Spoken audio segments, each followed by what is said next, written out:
Hello friends, welcome back to Nizam వంటలండి. ప్రతి ఒక్కరికి ఎంతో యూస్ఫుల్ అయ్యే కొత్త కొత్త కిచెన్ టిప్స్ని నేను మీకు ఇక్కడ షేర్ చేయబోతున్నాను. మరి ఈ కిచెన్ టిప్స్తో టైం అనేది చాలా వరకు సేవ్ అవుతుంది. మరియు కిచెన్లో మనకి మిగిలిపోయినటువంటి వేస్ట్ ఐటమ్స్ కూడా ఉంటాయి కదా, సో వాటితో కూడా మనం రీయూజ్ అనేది ఎలా చేసుకోవాలో కూడా తెలుసుకుందాం. ముందుగా అయితే నేనైతే ఇక్కడ ఫ్రూట్స్ తీసుకున్నాను. సో మరి ఫస్ట్ టిప్ ఏంటో చూసేద్దాం. ఈ టిప్ వచ్చేసి ఏంటంటే, మనం బిగ్ బాస్కెట్ నుంచైనా లేకపోతే రైతు బజార్ నుంచైనా మనం ఈ ఫ్రూట్స్ని కొన్ని తీసుకుని వస్తూ ఉంటాం. సో కొన్నప్పుడు ఏంటంటే జస్ట్ అలా కడిగేసి మనం డైరెక్ట్గా తినేస్తుంటాం. అలా చేయకుండా ఏం చేయాలంటే, కొంచెం వాటర్ తీసుకొని ఇందులో సాల్ట్ అంటే గల్లుప్పే తీసుకోవాలండి, సాల్ట్ తీసుకోవద్దు. దీంతో పాటు ఏం చేయాలంటే కొంచెం చిటికేడు మనం ఇందులో పసుపుని యాడ్ చేయాలి. ఇలా యాడ్ చేయడం వల్ల ఏంటంటే, ఈ ఫ్రూట్స్ పైన ఉన్నటువంటి bacteria and harmful chemicals use చేస్తుంటారు కదా, ఈ ఫ్రూట్స్ని ఈ వాటర్లో మనం కడగటం వల్ల ఏంటంటే, పైన ఉన్నటువంటి బ్యాక్టీరియా అండ్ హార్మ్ఫుల్ కెమికల్స్ ఈజీగా రిమూవ్ అయిపోతాయండి. మనం దీన్ని మళ్ళీ క్లీన్ చేసుకొని తిన్నామనుకోండి, మనకి హెల్త్కి కూడా చాలా మంచిదన్నమాట. సో మరి ఈసారి ఫ్రూట్స్తో మీరు తప్పకుండా ఇలా ట్రై చేయండి. ఇప్పుడు సెకండ్ టిప్ ఏంటంటే, మనం టెంకాయని కొని తీసుకుని వస్తుంటాం కదా, మరి ఈ టెంకాయతో మనం ఇక్కడ స్క్రబ్బర్స్ చూడండి, స్క్రబ్బర్ని ఈజీగా తయారు చేసుకోవచ్చు అనమాట. ఈ స్క్రబ్బర్స్ వచ్చేసి చాలా హార్మ్ఫుల్ అండి, వీటిని అస్సలు యూజ్ చేయదు. ఎందుకంటారా, దీని లోపల ఏంటంటే స్పాంజ్ అనేది ఉంటుంది, ఇందులో వాటర్ అనేది స్టోరేజ్ అనేది ఉంటుంది. వాటర్ ఇందులో స్టోరేజ్ ఉంటే ఏమవుతుందంటే, బ్యాక్టీరియా హార్మ్ఫుల్ బ్యాక్టీరియా అనేది దీని లోపల ఉండిపోతుందండి. ఇప్పుడు కూడా స్టమక్ ప్రాబ్లమ్స్ చాలా మందికి ఉంటాయి కదా, సో మెయిన్ ఏంటంటే ఈ స్క్రబ్బర్స్ వల్లే వస్తుందని తాజాగా సర్వేలో చెప్పారు కూడా. సో మరి అలాంటప్పుడు ఏం చేయాలంటే, మనం ఈ స్క్రబ్బర్స్ని యూజ్ చేయకుండా మనకి న్యాచురల్గా ఈ టెంకాయతో వచ్చేటటువంటి ఈ స్క్రబ్బర్ని మనం యూజ్ చేసామనుకోండి, మన హెల్త్కు చాలా మంచిది, హార్మ్ఫుల్ అయితే కాదండి. సో నేనైతే ఇలానే చేస్తాను. టెంకాయ తీసుకుని వచ్చినప్పుడల్లా ఈ స్క్రబ్బర్స్ని అయితే నేనైతే ఎక్కువగా యూజ్ చేయను. సో మరి ఇంకో టిప్ ఏంటో చూసేద్దాం. మనం ఇక్కడ చూడండి, కంటైనర్స్లో ఇక్కడ ఎండు కొబ్బరి అనేది మనం పెడుతూ ఉంటాం. అలా పెట్టినప్పుడు ఈ ఎండు కొబ్బరి పైన చూడండి ఒకసారి, బ్లాక్ కలర్లో మనకి ఫంగల్ అనేది కనిపిస్తుంది కదా, చాలా బ్లాక్ కలర్లో అయిపోతుందండి. దాంతోపాటు అలానే కొన్ని రోజుల వరకు కంటిన్యూగా మనం కంటైనర్లో పెట్టామనుకోండి, స్మెల్ కూడా వస్తుంది. అలాంటప్పుడు ఏం చేయాలంటే, కొంచెం కుకింగ్ ఆయిల్ ఉంది కదా, దీన్ని తీసుకుని ఏం చేయాలంటే ఈ విధంగా మనం గ్రీస్ చేసేయాలి. పైన జస్ట్ గ్రీస్ చేసేసి మన చిన్న కంటైనర్లో పెట్టేసామనుకోండి, చాలా రోజుల వరకు దీన్ని యూజ్ చేసుకోవచ్చు. అండ్ స్మెల్ కూడా రాదు, ఫంగల్ అనేది కూడా అస్సలు రాదు, ఈ బ్లాక్ కలర్ కూడా పోతుంది.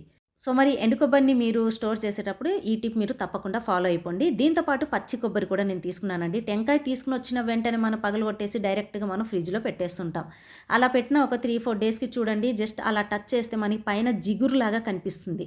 దాంతోపాటు ఏంటంటే స్మెల్ కూడా వస్తుంది. అలాంటప్పుడు ఏం చేయాలంటే, దీనిపైన ఏం చేయాలంటే కొంచెం సాల్ట్ ఉంటుంది కదా, సాల్ట్తో ఈ విధంగా కొంచెం మనం యాడ్ చేసేసి దాని మీద గ్రీస్ చేసేసి పెట్టేసామనుకోండి, మనకి చాలా రోజుల వరకు నిల్వ ఉంటుంది. దానిపైన కూడా మనకి జిడ్డు అనేది అస్సలు రాకుండా ఉంటుంది. సో మరి పచ్చి కొబ్బరిని డైరెక్ట్గా అలా ఫ్రిడ్జ్లో పెట్టేయకుండా ఈసారి ఈ టిప్ని మీరు తప్పకుండా ట్రై చేసి చూడండి, మీకే తెలుస్తుంది.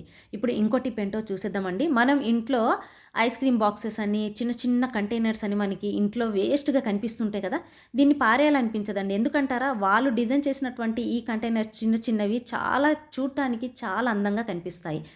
మరి ఇలాంటి ఖాళీ డబ్బాల్లో మనం ఏం చేయాలంటే, ఏదైనా అంటే పప్పులు కానివ్వండి, మినపప్పు కానివ్వండి, ఇలా కొన్ని కొన్ని ఉంటాయి కదా, సో వాటిని ఈజీగా ఇందులోకి స్టోరేజ్ చేసుకోవచ్చు. నేనైతే ఉప్పునే స్టోరేజ్ చేస్తాను. ఎందుకంటారా, ఇందులో ఉప్పుని స్టోరేజ్ చేసినప్పుడల్లా మాయిశ్చర్ అనేది కొంచెం కూడా కనిపించట్లేదు.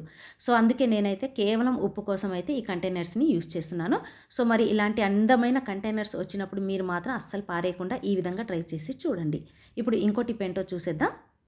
ఇది మాత్రం మీ అందరికీ చాలా యూస్ఫుల్ అయిన టిప్ అనమాట. ఇక్కడ కుక్కర్ కనిపిస్తుంది కదా, ప్రతి ఒక్కరి ఇంట్లో కుక్కర్ అనేది డెఫినెట్గా యూజ్ చేస్తూనే ఉంటాం డైలీ, అది కూడా.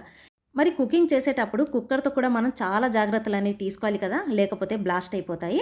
ఏం లేదండి, మనం కుక్కర్ యూజ్ చేసేటప్పుడు ఇక్కడ కనిపిస్తున్నటువంటి ఈ స్క్రూలు ఉంటాయి కదా, ఈ స్క్రూలు రస్ట్ పట్టేసి ఊడిపోతాయి. మనకి తెలియకుండా ఊడిపోయింది అనుకోండి, ఆటోమేటిక్గా ఇది బ్లాస్ట్ అయిపోతుంది. అలాంటప్పుడు ఏం చేయాలంటే, జస్ట్ ఈ స్క్రూ కనిపిస్తుంది కదా, ఈ స్క్రూకి ఏం చేయాలంటే కొంచెం నెయిల్ పాలిష్ని మనం పెట్టామనుకోండి, రస్ట్ పట్టకుండా జాగ్రత్తగా ఎప్పుడంటే అప్పుడు ఈజీగా మనం దీన్ని యూజ్ చేసుకోవచ్చు. రస్ట్ పట్టకుండా ఉంటుంది, చాలా రోజుల వరకు ఉంటుందన్నమాట. ఎందుకంటే మనం రఫ్ అండ్ టఫ్ యూజ్ చేస్తూ ఉంటాం కదా డైలీ. ఈ ఒక్క నెయిల్ పాలిష్ చాలండి, ఆ స్క్రూ ఊడిపోకుండా రస్ట్ పట్టకుండా జాగ్రత్తగా ఉంటుంది. సో ఒక్కొక్కసారి మనం కూడా ఏం చేయాలంటే, కుక్కర్లో మనం కుకింగ్ చేసేటప్పుడు ఒక్కసారి వీటిని కూడా చెక్ చేసుకోవాలన్నమాట. నేను చెప్పినటువంటి ఈ టిప్ కుక్కర్కి ఒక్కదానికే కాదు, మనం ఇంట్లో ప్యాన్స్ కూడా యూస్ చేస్తుంటాం కదా. ఇప్పుడు కొత్త కొత్తగా తీసుకుని వచ్చినటువంటి ప్యాన్స్కి అయితే తొందరగా ఊడిపోతున్నాయి ఈ స్క్రూలు వచ్చేసి. మనం జస్ట్ ఎంత టైట్ చేసినా అవి ఊడిపోతూనే ఉంటాయి. అలాంటప్పుడు కొంచెం ఇలా నెయిల్ పాలిష్ మీరు పెట్టి చూడండి, మీకు డెఫినెట్గా రిజల్ట్ అనేది కనిపిస్తుంది. సో మరి చూసారు కదా ఫ్రెండ్స్, ఈ టిప్స్ అన్నిటిలో ఏ టిప్ మీకు బాగా నచ్చిందో ప్లీజ్ నాకు కామెంట్ చేసి ఈ వీడియో లైక్ చేయడం మాత్రం అస్సలు మర్చిపోకండి. Thank you friends.